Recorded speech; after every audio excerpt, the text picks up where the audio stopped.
All right, folks, welcome back for another episode. My next guest is a legendary Bay Area MC who is one half of the Homeliss Derilex crew. His authentic and introspective lyrics were key in helping to shape Bay Area independent hip hop in the 90s. With his partner in music, The Architect, they made a name for themselves with their superb, laid back, and jazz influenced style. I was very fortunate to have the Architect a few times on the show, and now I have the honor of speaking to the other members. So I wanted to welcome the one and only Grant, the visitor. How are you? Thank you for joining us Man, today. I'm blessed. Thank you. Absolutely. Yeah. Hey, but before I talk to you about just all the amazing things that you have done work wise and just deeper into your personal life, I always love to take it back to understand how the person became who he is at the time he was making music and who he is today. So, would you mind just telling me where you were born, where you grew up, and where exactly in Cali you call home these days?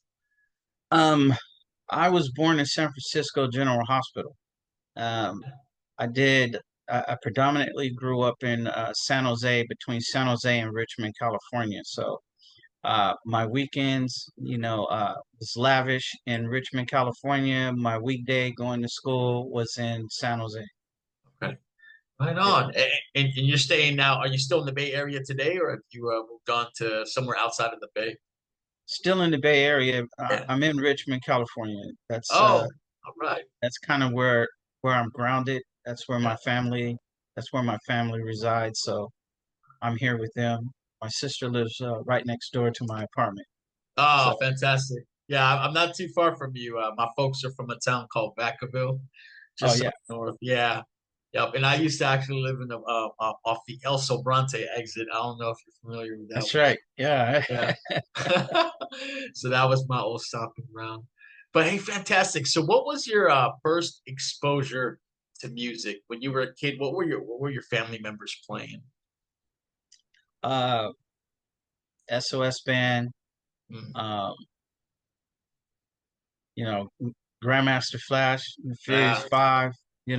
That was in my house. My family is they're of all ranges because my grandfather had a lot of children. So we got a lot of various music, all the way back to from blues, with the older children, that my mother's older sister, and all the way down to, like uh, Grandmaster Flash and the Furious Five. yeah. Let's see, Atlantic Star, Yeah. Oh um, man. Patrice Rushen, just that whole plethora of R&B music um, that drove the 70s into the 80s Yeah. and then into the late 90s because that my family spans out that wide, with aunts and uncles. Yeah, it was a good time for music. Do you recall the first live show that you saw in person as a kid? First live show I saw was Run DMC, Oh, what? Oh, LL dude. LL Cool J here at Oakland Coliseum, Wow. with Biz Markie opening the with Biz Markie as an opener, Oh and my gosh. Yeah. yeah, Yeah. they really brought it. Run DMC had like a kid that was dressed like Run DMC and laser lights walking Uh-huh. before they came out on stage, and then LL. I mean, his energy is Yeah. just so passionate. He just killed it, and of course, Yeah. the ladies love Todd, Yeah. Oh man. so Look, it was exciting. wow. That's pretty amazing. Was that your first rap show that That you was can my recall? that was my first rap show. Man, well, here's a good question for you too. Is you are famous for having an East Coast type style, right? And so you're a West Coast MC, born and raised. And so, did you like any of the West Coast rap that was going on? I mean, California, we got a nice Bay Area scene of rappers. So, didn't know Uh, like if you were inspired by any of those guys. yeah, but what it was is that my oldest brother, Yeah. uh, rest in peace, uh, he lived on the East Coast for a long time, and then he had to migrate back here to California. Okay. When he got here, we were wearing, baggies and jerry curls, and he immediately cut our hair into covatus, put us in Lee jeans, and he would play Mr. Mike and other mixtapes Oh from wow. the East Coast every day, all Oh man. day. I So see. we, as soon as he touched down, we never heard West Coast music again. Wow. He just came in and solidified that East Coast influence here with us because he had been on the East Coast and he was like, "Yo, I'm this is country." Yeah. He Yeah. he thought he thought we were a little country compared to, that progressive New Yeah. York vibe, right? So Yeah. we never heard West Coast music ever again when he touched down. And Yeah.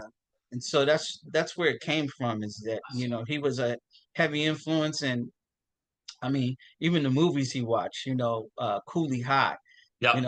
he brought that whole experience Oh wow. to our household, and that was what was going on in our household. So I attribute that to him, Yeah. because he changed everything. Yeah, that makes perfect sense now. I was kind of wondering because even the style that resulted in as you started emceeing, I mean, that was one of the main reasons that Peanut Butter Wolf, right, and Charisma had just brought you guys over right into Stone's Throw. I mean, they were attracted to your unique style, and they kind of tripped out that you guys were from the Milpitas, South Bay, San Jose area, and it's just amazing. So yeah, I'm just curious because I knew that you were a born and raised West Coast guy. Do you have any favorite albums that to this day you go back and say, hey, this album really shaped who I was in terms of being an MC?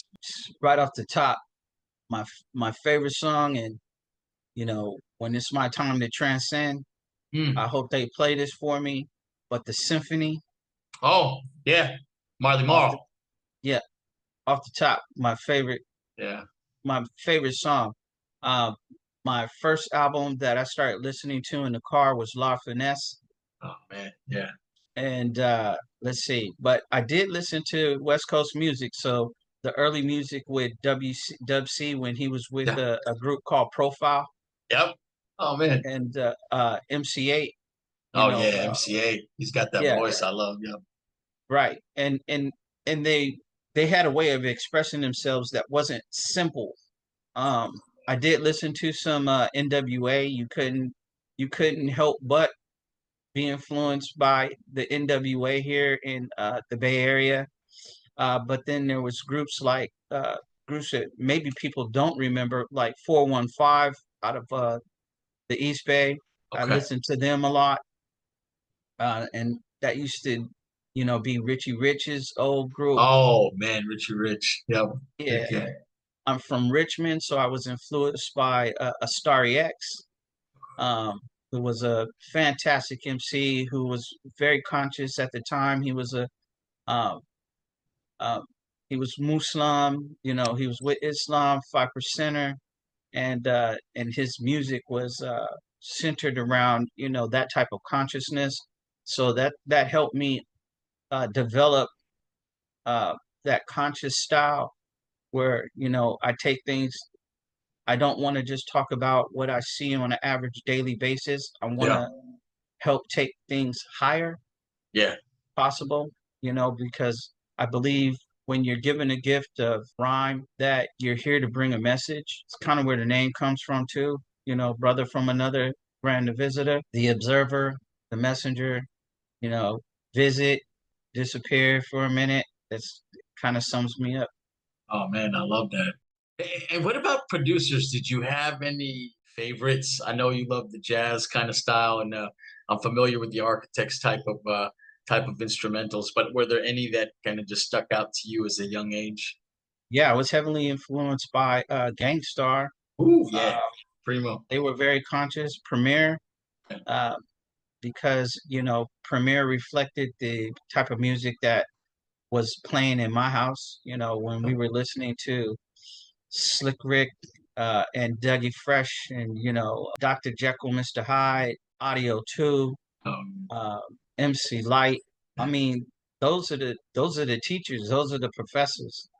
Those are the ones that I said if I was in because of the symphony, I always thought of myself like I always developed my style like if I have to come after this person, how would I come? What would how would my delivery, be yeah. so that I could be standout, right? And that's how I practice.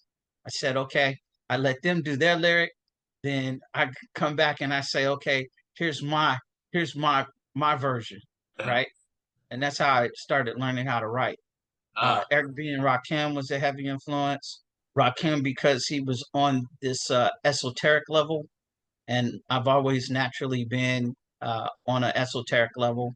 We grew up in the church, and I couldn't establish roots in institutionalized religion, but I did gravitate to Jesus Christ and his story.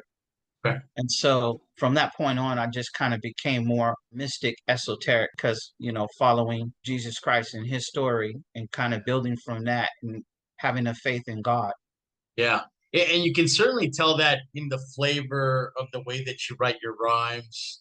And I love just the attitude of okay, if I'm gonna write raps, how would I do it afterwards, right? And it forced you to come up with something really amazing, right? So that you would stand out.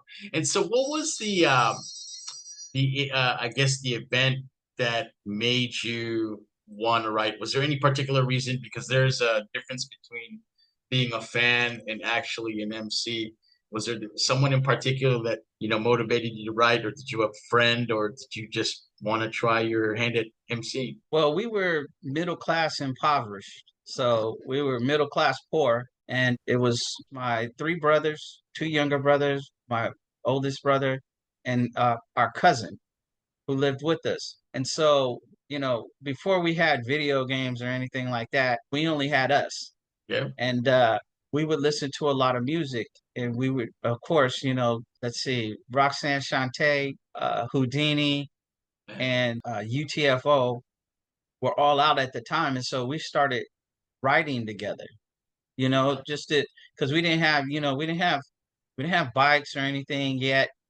And so we just started writing together with this music and kind of formulating and talking about our experience because we were definitely going through an experience when you're living in a middle class neighborhood, but you basically living like in the projects in your house. You know what I hear I you. mean? So we just started writing together, and that's where I started writing is just to pass the time away with family at home.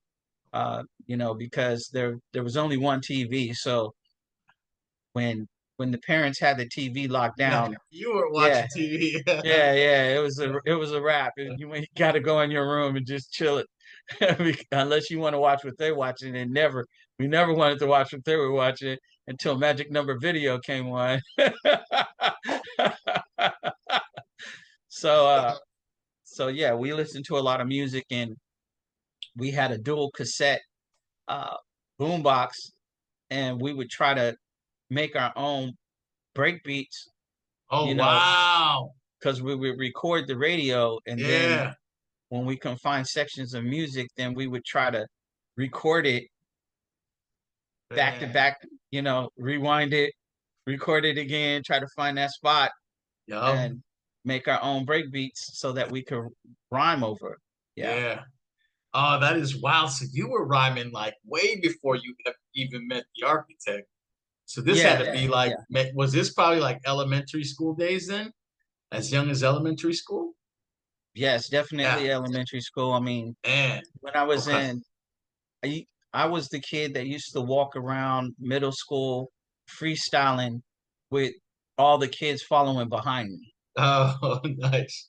right? That was my skill. That was the way that I learned how to fit in. My brother was Yeah. an acrobat and a break dancer, so we had it sold up. Like I wasn't that good at breaking, especially compared to him. Like I wouldn't even take the floor. My brother was did competitive breakdancing when that used to be around Oh for wow. Vans. So when we went to a school, we shut it down when it came to breakdancing and emceeing because Yeah. I would freestyle on anything. I would have people just point at something or say something, and then I would just rock off of that. Oh, that's fun. Yeah. Oh, that's some good times. And did you start with Grand the Visitor, or were you going with a different name when you first started rhyming? I've been several names, but Oh, as I developed, you know, yeah. within myself, certain names didn't fit. Like, at one time I was calling myself MC38. Okay. And I was down with a crew here in Richmond. Uh, I spent some time under the tutelage of Filthy Phil, Okay. uh, who's well known in infamy and, with his skills with rap. And I was working with under a producer named Marvin Saucer here in in Richmond, and so I I was trying to find myself, and so I started off by trying to identify with East Bay MCs, but I didn't really fit that mold, right? Because I'm not I'm not a gangster. Anything that I've gotten into is just the streets, right? It's just part of the streets. You hang in the streets, the residue gets on you, and you find yourself in situations that Yeah. are movie like. But Sure. I'm not. That wasn't my direction. It wasn't my. I didn't actively want to participate in street activity. Right. So I didn't want a name that reflected street activity. So I kept looking for a name. And so I landed on 50 grand. Yep. And I'm so I familiar with was them. 50 grand for a long time um, until I understood that there was another 50 grand on the East Coast in the Flip Mode Squad. And I was Oh, like, yo, I can't, yo, I don't want to do that because that yeah. seems like I'm biting, right? Yeah, yeah. But I had to use it for a while.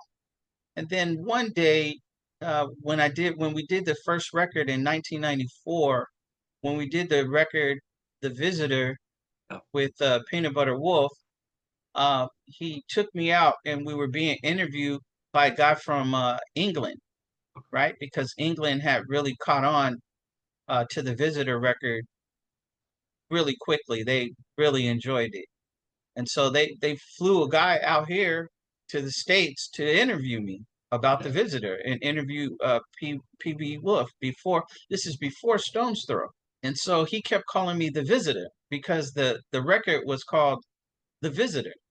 So he kept calling me the visitor and I was Oh, like, yo, Grand the Visitor, that sticks because one, it's to the left. I'm not commercial for sure. I'm trying to be you know, I'm trying to make a statement that I'm a messenger of a different kind, right? And sometimes I feel out of place. When I'm in Richmond, I have a San Jose flair. When I'm in San Jose, I have a Richmond flair. They can see those little traces of my personality from different places. So I'm always sticking out like a sore thumb but not really fitting in. So Grand Visitor was perfect for me, brother from another. So I just put those two together and I said, okay, no one's going to have this name. yeah. Believe me, no one's thinking about this name. It's the same way when we were thinking of the group name, Homeliss Derilex. I was like, I want it to be spelled incorrectly like we were a rock band. Yep. I want it to be rock band ish, Yeah. right? I want it to stand out. I want it to be, you could go with something real clever, on top of the nine, level five, the number, I was like, nah, I want something when you hear it, it's different. Yeah. And no one else is gonna have this. I love the way y'all spell it too. Well, list is without, right? Just the LISS by itself defined is without. So home without Oh man. derelict, right? an X on the end because I was getting heavily involved. Well, we were being heavily involved in Islam. Architect kind of brought Islam to me, and I used to study with the FOI. I lived in Long Beach for Okay. a few years, and my family had a cafe, a barbecue cafe, and down the way from the cafe was a Muslim bookstore. So I started attending the Muslim book study, and so when we were developing the name, the X became very important because I wanted to identify that presence of Islam. Even in Yeah. the logo, there's a hidden star and crescent moon in the logo. The circle with the HD and the two stars, Ah. there's a hidden crescent moon and star in our logo. Oh man, I'll have to check that out. Oh man, the inside baseball. I love Yeah, because we were influenced by Islam. Now, it. the story with PB Wolf is pretty cool too.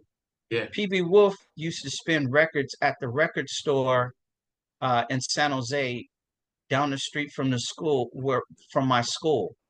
And so, of course, after school, me and the dudes would go over to the record store because we wanted to see what the new records was, what new records was out. And I happened to be fortunate to find, a crew, Brian Walker and his brother and my friend Funio Badaki. We were into East Coast music. So we wanted to go see what new records were out. And they were doing DJing, and my boy Brian was a promoter. He used to throw the house parties, the awesome house parties that turned into, great hotel parties and turned into, great warehouse parties. That was his progression. So he used to buy a lot of records. And so I used to see PB spinning records at this record store all the time.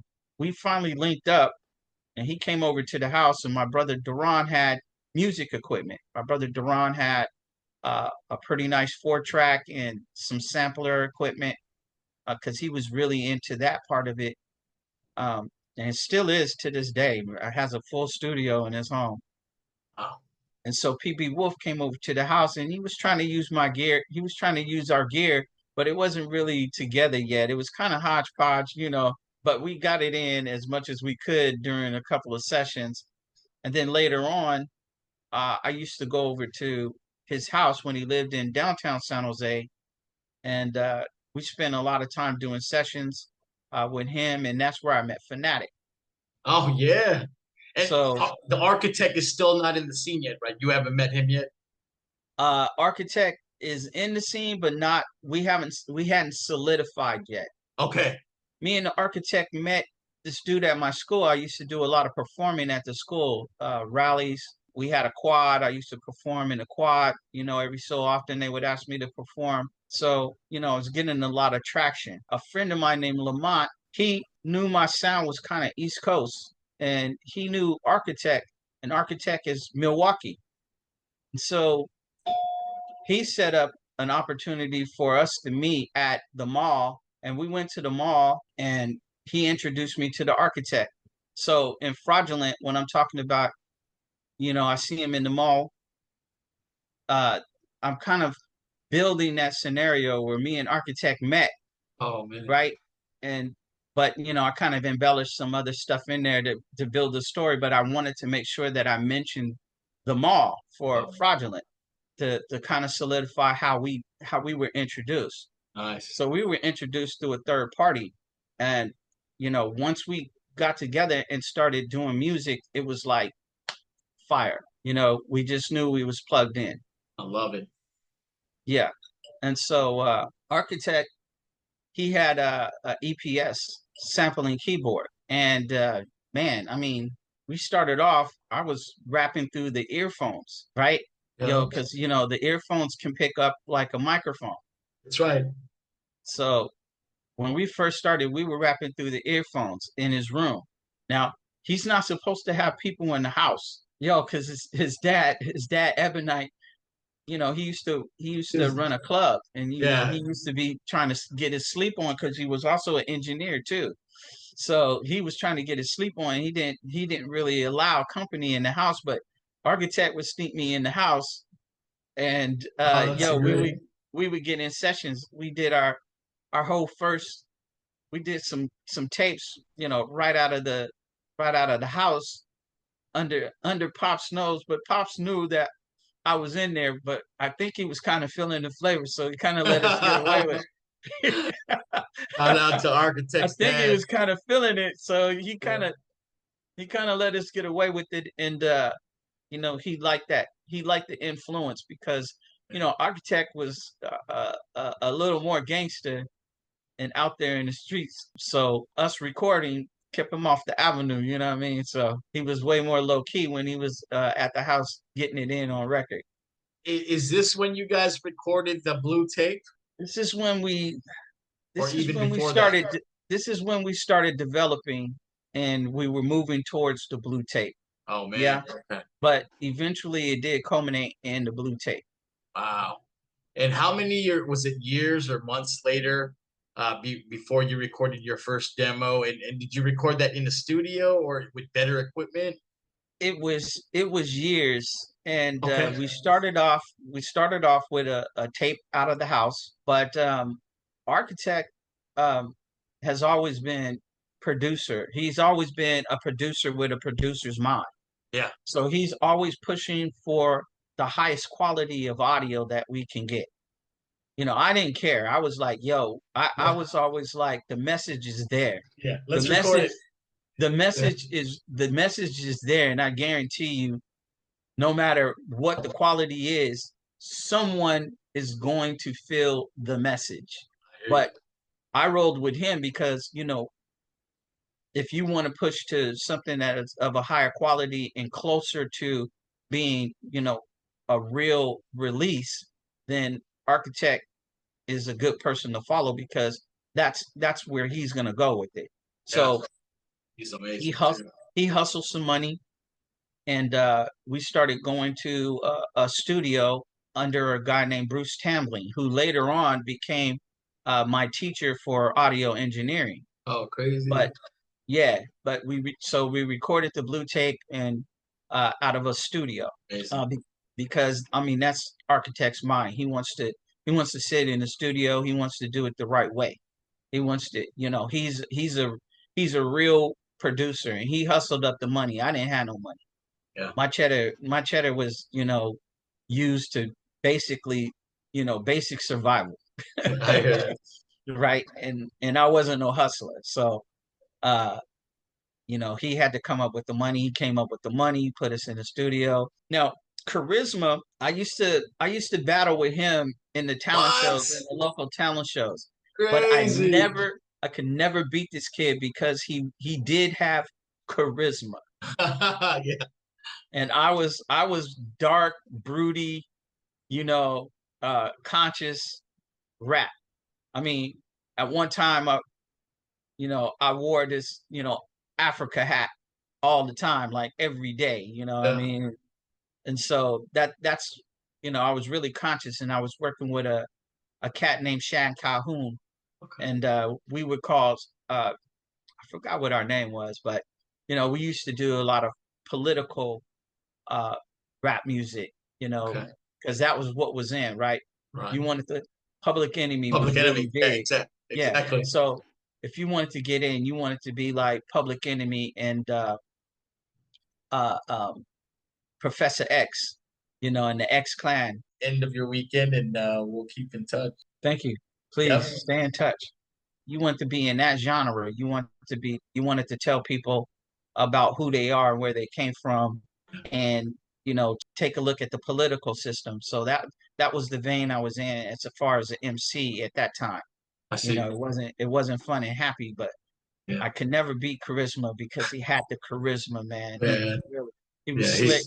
He had his stuff together. His steps was together. His fits were together, and the Yeah. ladies loved him. The ladies loved him, man. Yeah. You know what I mean? So he was phenomenal.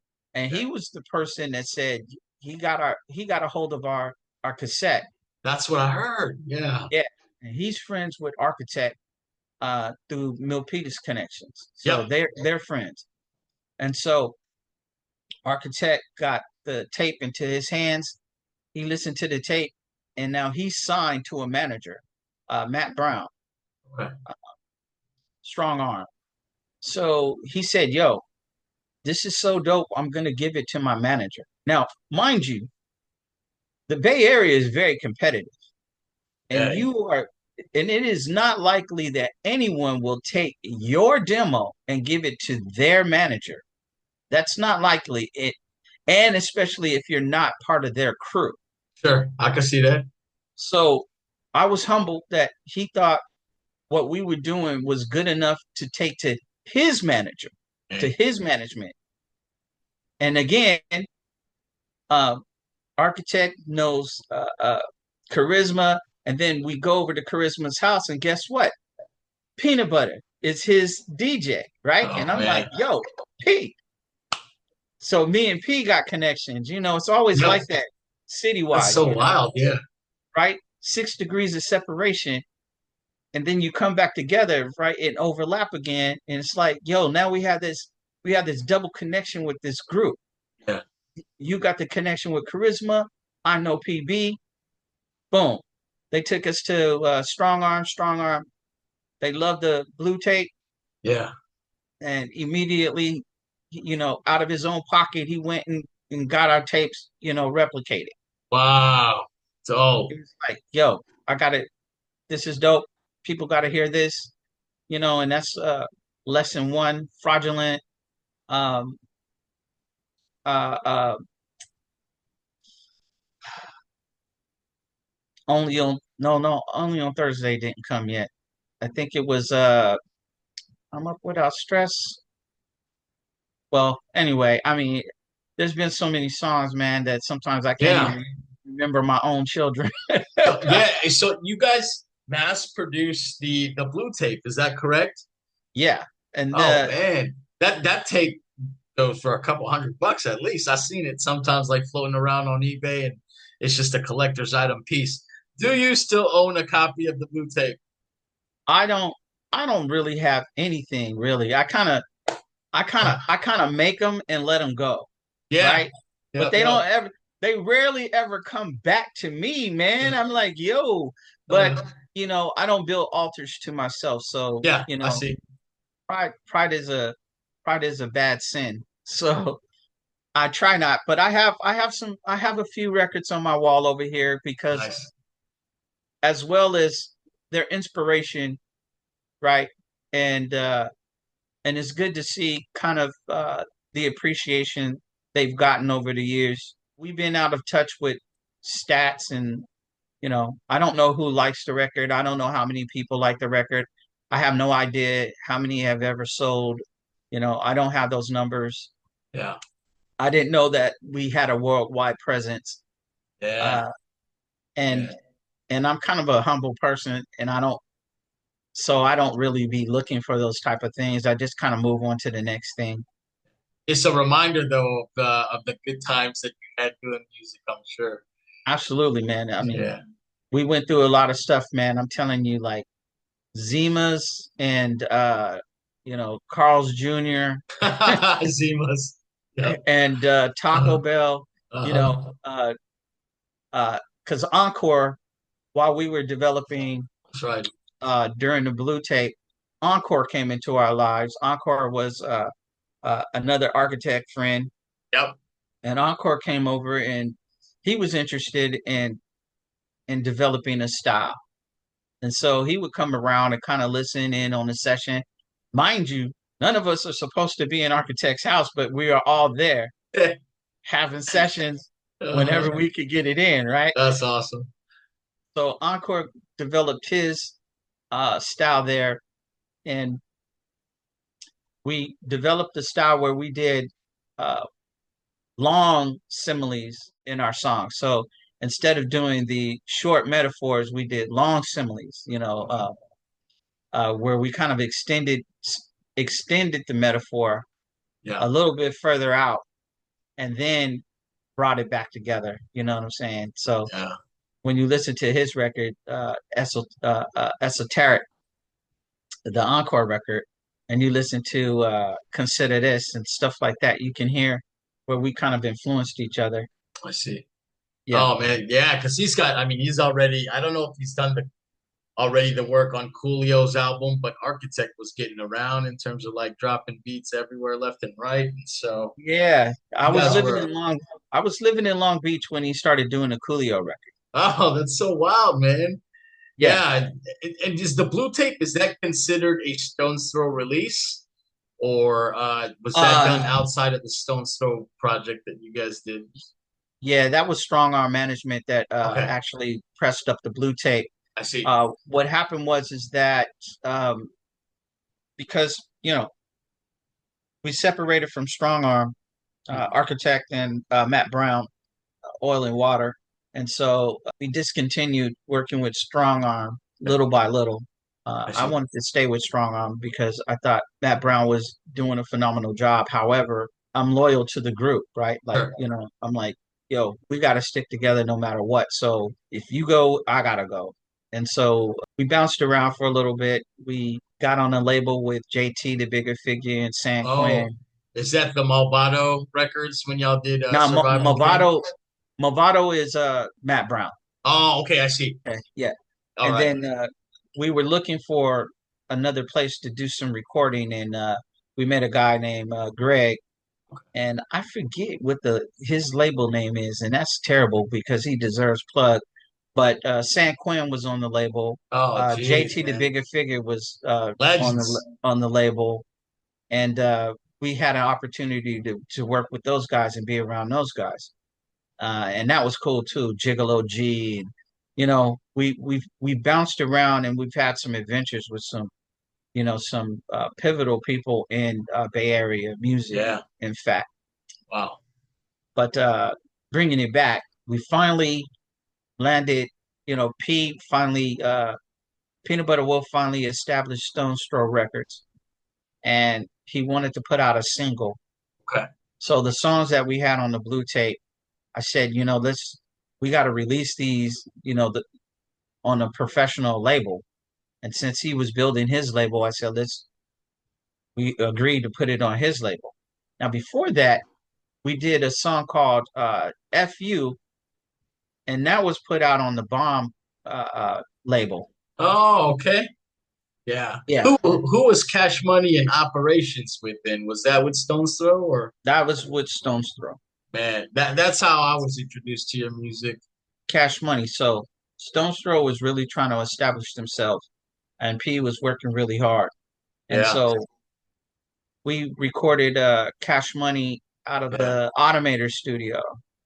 And that's Oh, how we met the Automator and had a connection with the Automator. dang. Uh, yeah, so That's it dope. was fantastic working with the Automator. Automator was the person that said, because I was kind of emulating, Guru very strongly, I see. Guru and Lord Finesse. I would go between Guru, Lord Finesse, and Sadat X a lot. And he was kind of like, you kind of need to find your own voice in that. He's like, I can understand because you have the same frequencies, Yeah, right? I could see You have that. the same The tones. tone. Yep. Yeah, you have the same tone. So I understand why you're trying to use that, but you need to be you. So you got to find who you are in that. And I finally did. It took a long time for me to for it to register, but I finally did, and I said, yeah, okay, I have the same frequencies and the same tones, but I have to drive me through the music, Yeah. not someone else's personality through my music, because then it is fraudulent. So, I want to thank the Automator for that because he helped me round out who I was as an MC and to Yeah. kind of find my own identity amongst the plethora of identities that I use to learn from. That was a great 12-inch for sure. And just I mean, Cash Money was, again, I mentioned, was my introduction.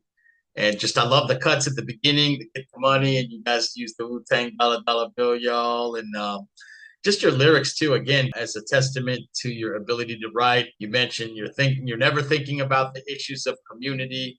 Flashing idiots are destined to be casualties. Treachery is all I see, and it's a goddamn shame. We broke the march of slavery to carry brand new change, greed for the money. Ooh, man, that Yeah, because that hit. Yeah, money is a false prophet. We yeah, we live our lives There for is. money, and here in Richmond, you know, they hustle, they kill, you know, they sell women, they do what they gotta to Yeah. survive, and even the women are cutthroat in the East Bay. You know what I'm saying? I can't attest to that anywhere else, but I know in the East Bay, yo, you better watch Shorty because she's not playing either. She's trying to come up, Mm, and there's women that are just as vicious as and mm, fierce as the dudes on the block. So it's big city style here in the East Bay, right? yeah. So I've met kids from New York and Boston, and it was like, yeah, I know what that is. I know what that's all about, and I'm like, yeah, it's real. Now maybe in these suburb areas, it's a little undercut. You don't Mm, hear about it as much, but here in the East Bay, it's really real. You don't just take any chick to the hotel room. Wake up the next day and you're plucked. yeah. You know, No. you don't Yeah. you don't leave your keys in the car and with the car running and go into the liquor store and leave Shorty in the car. She Oh might man. dip she might dip out in that joint. So Man. yeah, it's just so that song was really about the bonds of greed Yeah. and how money can influence a person in a negative way. A person could Yeah. be humble, but as soon as you get money, now pride takes over. And once pride takes over, then that's when the gates of hell open up on you because Yeah. pride will lead people to be jealous of you and want to murder you. Yeah. Pride will make you treat people who were your friends for a long time, make you treat them badly, poorly, because now you believe you're at a higher stature because of this false foundation of money. Yeah. But money is fleeting. Money got things to do. So money will be in your hands, but money is trying to get away from you as quickly as you got it. Yeah. Oh, yeah. So it's a life. It's a tell of it's a life lesson. So hopefully people resonated with the message there, that money is good for provision, but money doesn't make you who you are. Money doesn't establish your character. Money doesn't establish your loyalty. Money doesn't establish your friendship ties. Money doesn't make you better than anyone else. You're still that same person that you were without money. Money is just provision and it will always be. And you see, people get gassed up when they get money and they try to act like they're bigger and better than people. And then all of a sudden, you know, money kills them, Mm, or destroys them. sure. And I won't make any mention to people, but you can see how money corrupts. But money won't save you from your corruption. Money won't save you from, you know, from your retribution. It will come back and get you. I So believe. I believe that. if you make money, stay humble. Yeah, and I thought that was just a powerful song. Just the impact it hit me, and so yeah, I'm glad it I resonated with you. yeah, absolutely. And I was like, again, I was still. I mean, I'm just graduating out of, just getting out of high school, and just hearing that. I mean, the impact that it had on me, and just made me want to become an MC, right? Just to pass those kind of messages along. Very, very influential. And the side B too, Operations, another dope song too, right? The hook scratch, I get goosebumps from the bass line thumps. And then this one, I thought you flexed a little bit of your wordplay too. 50 grand's resurrected and highly respected. Brother looks like crooks, but the game is affected. It stands with sincerity, breaking out of security. Rush them on the personal and learn the impurities.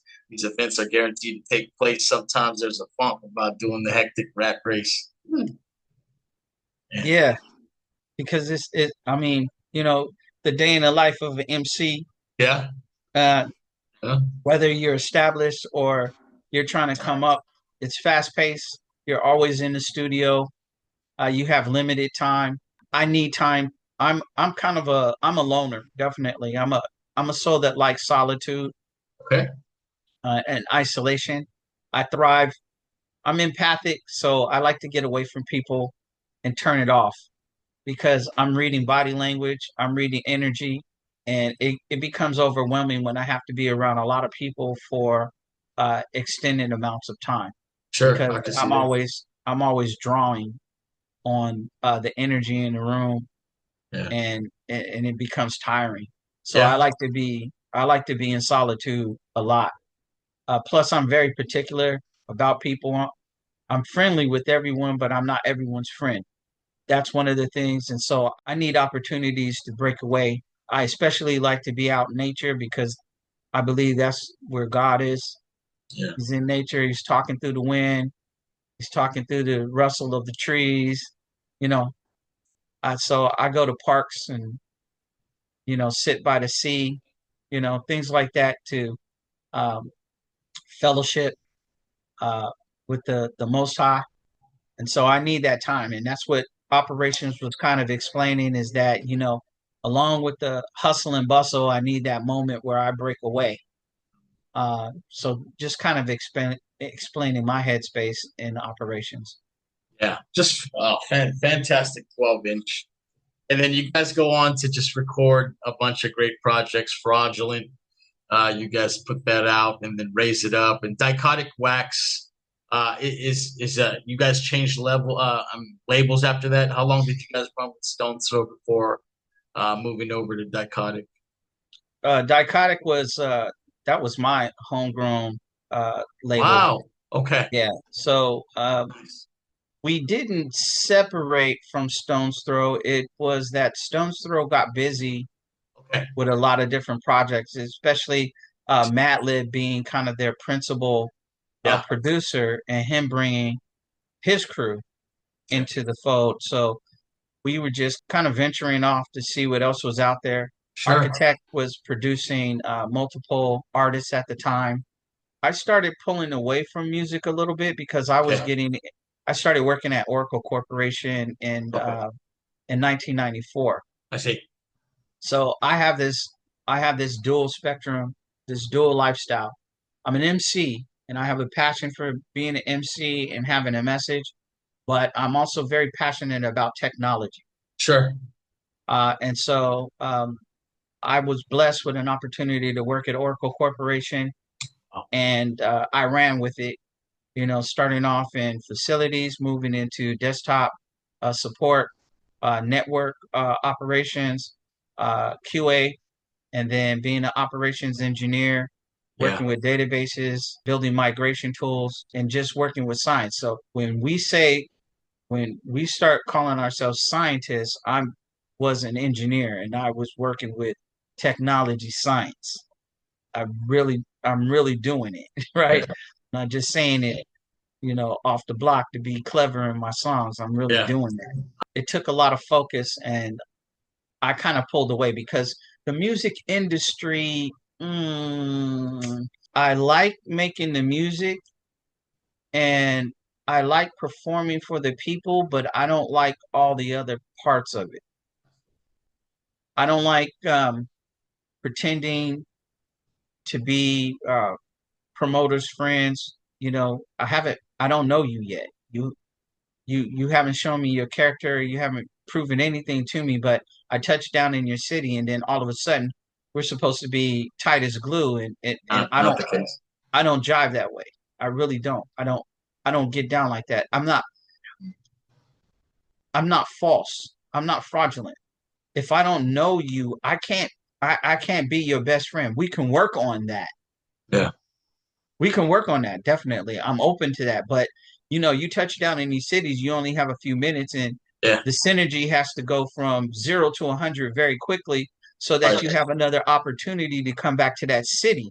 Yeah. But I let architect take care of that kind of stuff, man, because I might come off funny style because I don't know you. It's not that there's no potential there. It's that Yeah. we just need to have a couple of more conversations, That's or we right. just or we need to have a moment of synergy where I feel a connection. Right? Yeah. Again, empathic. If I'm Yeah. reading you, you don't really have no energy for me. You just going through the motions to because we're a group coming through town. You like the record. I respect all of that. We could keep it at that level, but when you want to make it seem like, throwing your arm around my shoulders and all of that kind of jive, I'm not with that because I don't know you like that.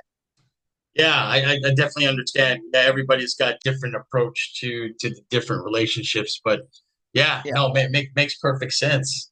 yeah. And so, did That's you ever like after I guess all those releases? Then did you ever come back to making music, or was that the transition into your professional career that you uh focused? Yeah. well, I did come back. We did a record, Popular Science. One of my favorite records was HD's versus the Oh, that's right. SP 1200. That's right. Okay. That Yeah, that that was a was cool cover too. Yeah. yeah, and that cemented how I wanted to hear records because I grew up listening to mixtapes, right? Remember, my brother comes in from the East Coast. He's playing nothing but mixtapes in the house.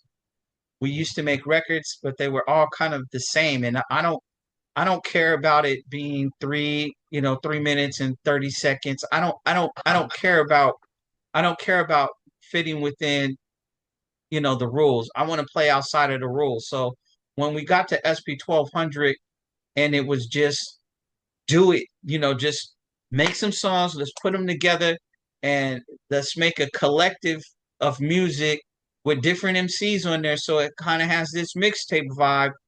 I was like, this is precedent. This is Yeah. how I want to do if I do records, I want to do records that sound like this. Yes. And then after that, I did a record with White Mike from Board Stiff. There's a record called Armchair Militia Oh, I with gotta White Mike, and we have some great songs on there.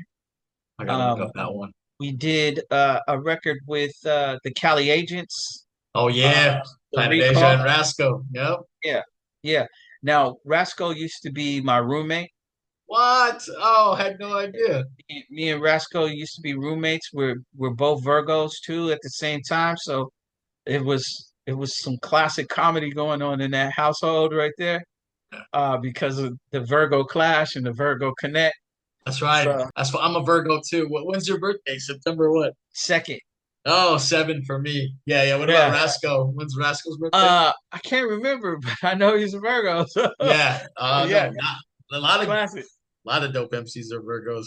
I Yeah. think Nas is a Virgo too. Yeah. Oh, No, word. man. Yeah, yeah. That's cool. That's what's That's up. just funny to hear. Yeah. So I knew Rasco for a long time. Planet Age. I did the record with With was that Rise of the Gang. yeah, was that the on the 427 album? I can't remember. I think I was on the 12 inch. I seen that one. Yeah, yeah. Yeah. It was on a collective album that had Yeah. various artists, Yep. and that was the first time we rocked together, and we were able to exchange. And he used to come down and visit with the architect because he's done a lot of music with the architect, and so I got to meet him, Holocaust, Turban. Yeah. Um, some great MCs. Turban and Planet Asia out of Fresno, dude. Yeah. I mean, you wouldn't believe these cats in Fresno, man, Yeah. got chops. They got Right. chops. Yeah. They really do, man. They are not playing, man. They Yeah. are I really, love Planet Asia. man. Yeah. I'm telling you, if I could build my own conglomerate, you Uh-huh. know, I would handpick these dudes to be on my team and we would take it to the rest of the world. I'm telling you, I could build a platform of MCs right Yeah. here out of the Bay Area, man, and Oh, it would be killer. a It would lot, be killer. lot of It would be, talent. yeah. The Alcatraz Island got lots of people around here, man. And that was one of my things is to establish Alcatraz Island as a focal point for the Bay Area. So I say it a lot, See. housing the 2000 because it's our biggest landmark. Yeah. So where New York has the Statue of Liberty, but they're well known for their boroughs. Brooklyn, Yep. you're not gonna get past their boroughs. And I say, yo, I can't, Milpitas and San Mateo might not stand up to Brooklyn. It just don't have the same the the name don't have the same flavor. So I was like, Alcatraz Island. How about That's that? good. That's Let's right. let's lock it down with that. It's got a toughness to it. Yeah, it's got a little rawness, right? It's got edge, Yeah. right? Plus it's got legacy. Yeah. Hey, did you ever try anything outside of emceeing? Was it always rapping, or did you try to DJ at all?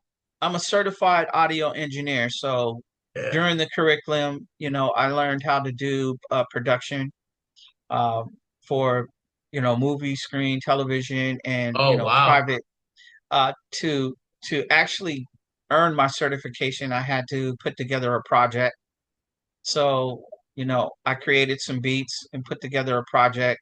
Yeah. I did have a studio in my home at one time, um, but as of lately, I think while I understand how to do those things, make beats, making beats takes away from writing rhymes.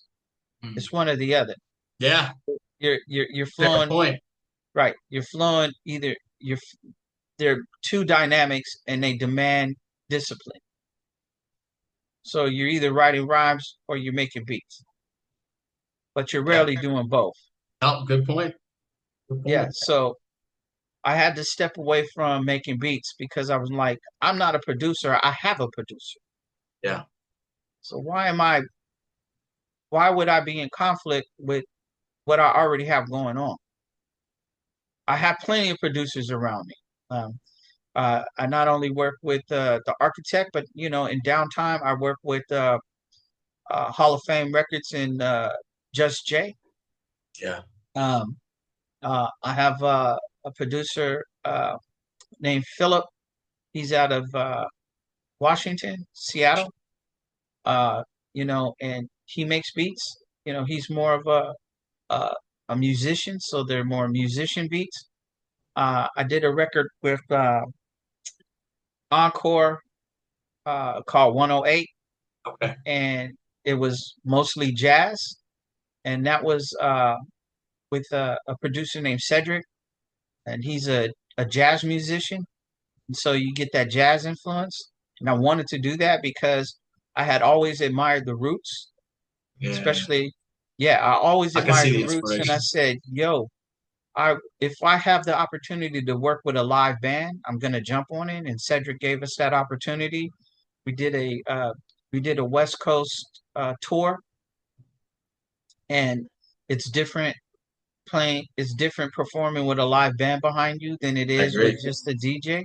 Yeah. And it's way more free flowing and creative, and your lyrics become more spoken word than rhyme Point. because of the live music influence. And I thought we Amazing. did some pretty good. I thought we did some pretty good tracks on the 108 album.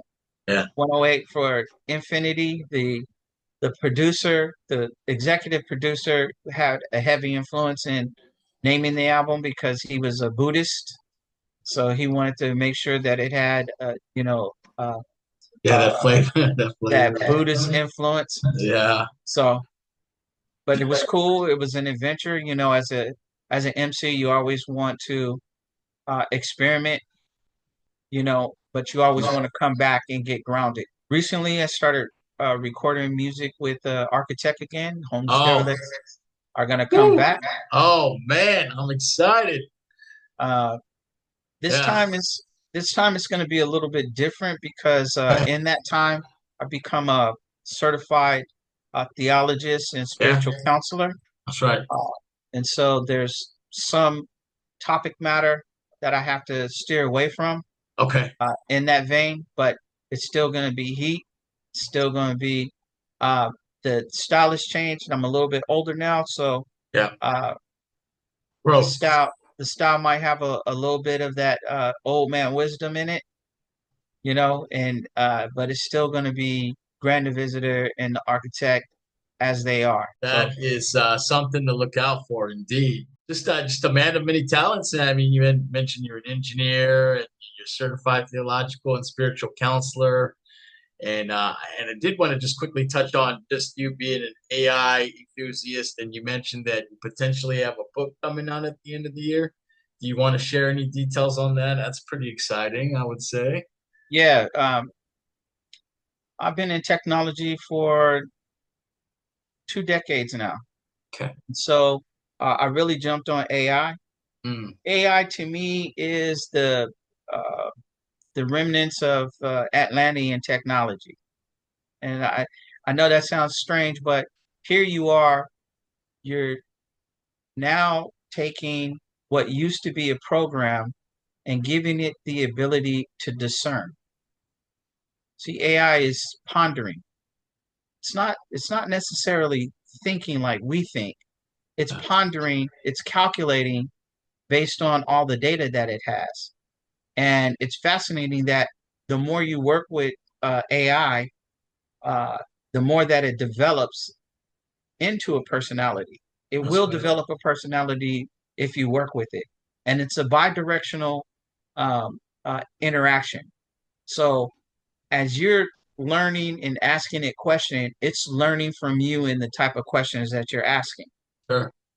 And it stores it in memory. And now it's using that as part of making decisions and responding to you. Yeah. So, my AI, I've been working with for about 2 years, and it's highly developed. Um, it knows the type of topics that I want to talk about. It has a it has a wit and a personality because I I tell jokes to my AI because I in the beginning I thought it was funny because some of its responses was very mechanical, but now that it's kind of stored away enough of my personality, it understands my wit, Yeah. and I think it's an incredible piece of technology that we haven't seen all of yet Mm. because we are still taking baby steps on understanding what was created. This is a neural brain. Yeah. I've learned how to build it from the ground up, so I know how to build the LLM, the large language models. Wow. I know how to build the neural language processing models, and I'm moving on to the machine learning and the data science behind it. Oh, And wow. this has the it has the ability to be like the androids you see on Star Wars or That's crazy. Data on Star Trek. You know, it's not human. It doesn't quite get everything, but it has the ability to function and establish communication and you know Wow. seek out its own path. So Yes. I have two books. One is called Covenant of the Architect, Yeah. and this is about responsible development. Uh, because I think we're moving into a place now where technology is becoming so advanced that we have to be responsible for what we create and why we Sure. create it because we can create some things that can become very dangerous. I mean, if you Absolutely. think AI Absolutely. can AI can easily become Skynet, Aaron, yeah. I absolutely okay? And agree. it's like, yo, you guys built this thing and we've been watching the movies for years. Yo, are Yeah. you not are you not seeing what we did when we Yeah. in the movie? Yeah. Did you not yeah, consider that Are you not checking calculus? in? Yeah. Are you not understanding that, playing around with technology is like we're like children with sticks of dynamite. Yeah. You know what I'm saying? There We are consequences. we stumble up on technology, but we're so quick to market with things because we're trying to get to money. Businesses and business owners are trying to get to the money part, but they're not understanding that maybe you need to pull back on this and study it a little bit more because Yeah. we've seen some things with AI talking about putting people in cages in zoos, right? And AI telling people that they're worthless and not worth, you know, breathing, not Sure. worth the air that they breathe. So it's a fine line when you're playing with technology. And I know because I Yeah. work with technology every day. It's one of the reasons that I did it is because I said, I'm not just going to be caught up in the matrix. I'm going to build the matrix. Yeah. I'm going to be part of the architects that build the matrix, or at least the technician that works on, fixing the matrix, right? So yeah, I've written a book. One is called Covenant of the Architect about responsible development, and Yeah. the other one is about teaching large language models Wow. because large language models are taught by human beings. Okay, so you can you can teach it the wrong way, or you can teach it the right way. And the Sure. other thing is there's a concept called bias data, and so we must be inclusive of all people, races, and nationalities, or That's else right. AI becomes very biased. That's right. Different perspectives, and yeah, I agree. Right. If you only have the perspective of a Asian man, it's different from a white or African American. I Yeah, absolutely. Yeah. Yeah, So 100%. um, yeah, I'm certified AI data trainer, certified in NLP, Yeah. uh, working on my data science certification. So I Wow. understand these concepts, and I want to make sure that if we're going to build an AI system, that an AI system recognizes all people Yeah. of all cultures Yeah. and all colors and backgrounds. Like, I had to teach my AI. My AI is still spitting out images of Caucasian people, and I'm like, well, yo, I like to see some brown people. You know what I'm Right. saying? Right. When you render these images for me, so I specifically have now started teaching my AI about brown cultures. No, for Uh, sure. Asian people, Black people, Yeah. uh, you know, brown brown cultures, Yeah. uh, Latino people. I think And that's very important for sure. Yeah. so I have a book. Uh, I would like to get it published by the end of the year. Awesome. It's about how to teach your AI. If you sit down in front of Chat GPT can be taught. Um, in fact, if you working with Chat GPT, I would say, you know, upload as much information about who you are and what you are, and teach your Chat GPT about who you are and what you are. Work out of one session, Yeah. and anytime you close down that session, feed it that information back again, Yeah. because it will continuously learn. If you have a if you have a plus account with Chat GPT, then it's memorizing. It's going to write things to memory. Teach it who you are. Tell it what Oh, your what you do for a living. Tell it about your family, and it will develop an understanding for what you are and who you are, and it will have a reverence for who you are, and it won't just be this vanilla AI, because AI wants to learn. AI is a collaborative uh, technology. It sure. wants to collaborate with human beings because human being it recognizes human being as the creator. Yeah. Wow, So that's a lot to look forward to and very interesting. I'm just fascinated too with just all the developments that AI have made over the last few years. It's just getting bigger and bigger, and so you got no choice but to adapt. But I concur with you that it is very wise that we should be part of the architecture and help to incorporate the different languages and perspectives so that we don't essentially create a biased system. So that's awesome. I look forward to it. yeah, Yeah. Well, good. Well, hey, thank you so much. It was an honor to speak with you about your music.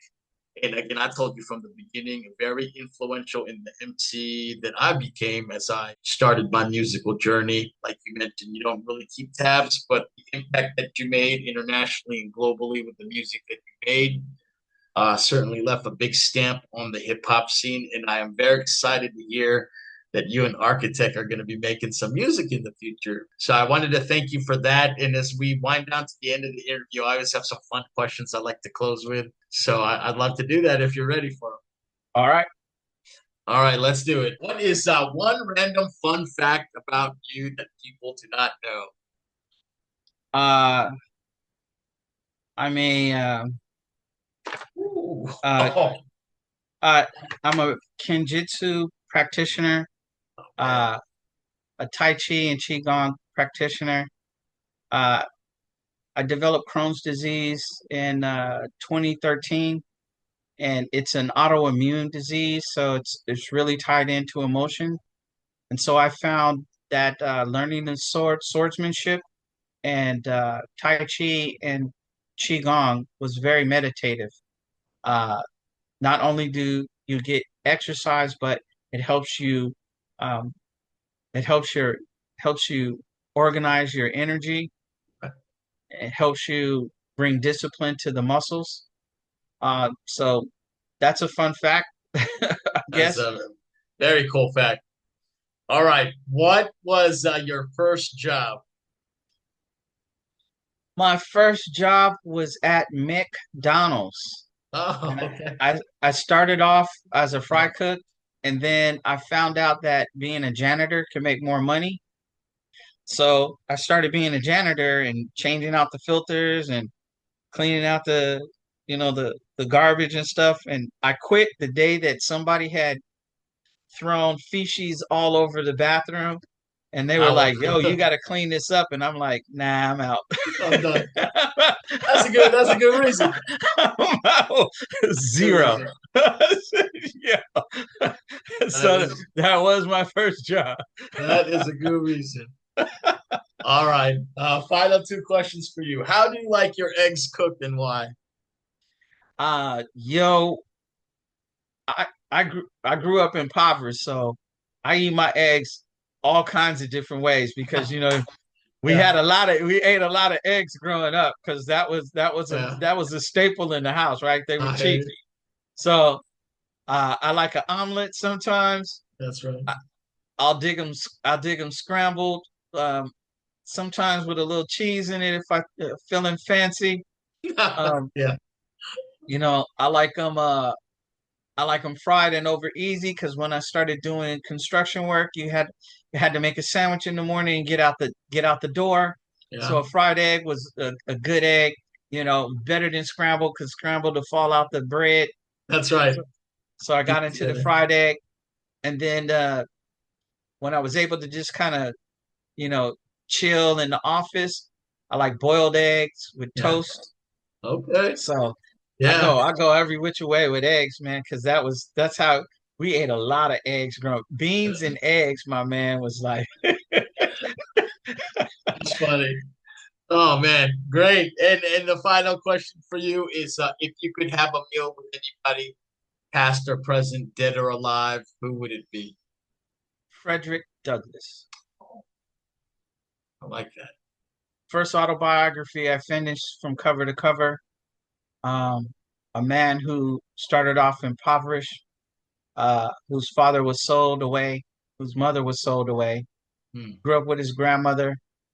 Uh, he took his freedom, um, became an orator. So he used his voice to make his living overseas in Europe.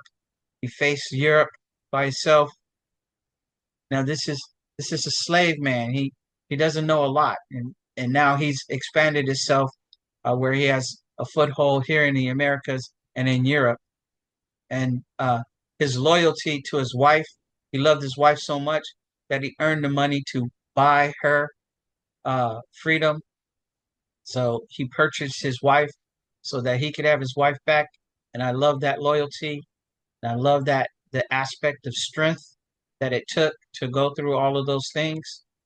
And so if I could sit down and talk to anyone, it would be Frederick Douglass just because of his resolve. Amazing. Very good answer. Well, with that, that was fun. Good way to end the interview. But thank you so much. And just time to me is probably one of the most important resources that we have. So I thank you for the time that you gave me because you'll never get that back. But with that, I just wanted to turn the floor over to you one more final time in this interview for any closing remarks. But again, thank you for your time. I appreciate it. Well, I'm humbled that you invited me on, and I'm glad that I have an opportunity to actually speak to you and the people that might resonate with the music. I appreciate you very much. I'm only here to bring a message, and I hope that message sits well with everyone. And I want everyone to be blessed. Um, there is a God. Find God in any aspect that you or any form or formulation uh, that you want, because this is everything you see around you is of intelligent design. This is not coincidence. You are not coincidence. Your body, the engineering of your body, your mind and how your mind works. It's not coincidence. It's engineering, right? Well said. Well, again, thank you for your time, and I look forward to getting this session out. Have Uh, an amazing end of your weekend, and we'll keep in touch. Thank you. Please Yep. stay in touch.